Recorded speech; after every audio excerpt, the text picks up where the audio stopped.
Aujourd'hui, on va parler de La prochaine fois le feu, un livre de James Baldwin, et c'est bien d'actualité avec le mouvement Black Lives Matter. On va voir pourquoi. James Baldwin est un écrivain américain, auteur de romans, de poésie, de nouvelles, de pièces de théâtre et d'essais. C'est assez complet. Il est né le 2 août 1924 dans le quartier d'Harlem, New York, et à l'époque, c'est la ségrégation aux États-Unis. La ségrégation, ça veut dire que les personnes sont séparées en fonction de critères racistes, et cela repose sur une doctrine dite séparés mais égaux. Si, je vous assure. Baldwin rencontre pendant son adolescence Beaufort Delaney, qui deviendra son mentor. Delaney, c'est des œuvres comme ça. Et à son contact, Baldwin réalise qu'une personne de couleur peut devenir artiste, et c'est un changement de vie qui commence. En parallèle, il travaille comme pasteur, mais commence à entrer en conflit avec la vision religieuse concernant les inégalités raciales et l'homosexualité. Il va donc partir en 1948 pour s'installer à Paris. Il y écrit son premier roman, La Conversion, paru en 1953. Baldwin écrira souvent ses romans avec une part autobiographique importante. Dans La Conversion, il y montre notamment l'Église comme une source d'oppression, mais aussi d'espoir. Et si vous vous rappelez bien, l'Église est une des raisons pour lesquelles il est parti des États-Unis.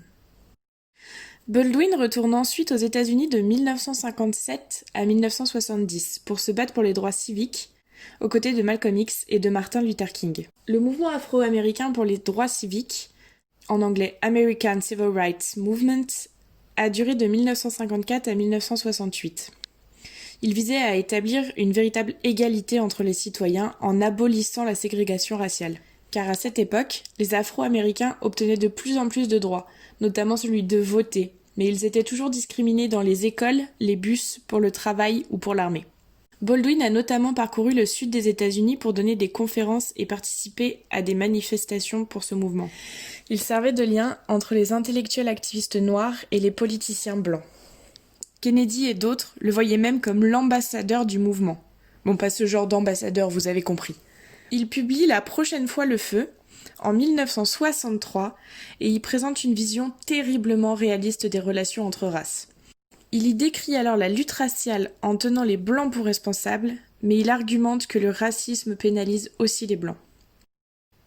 Son but étant finalement d'éduquer les Américains blancs sur ce que être noir signifie. Pour cela, le livre permet de voir le monde à travers les yeux de la communauté afro-américaine. Et c'est pas très réjouissant.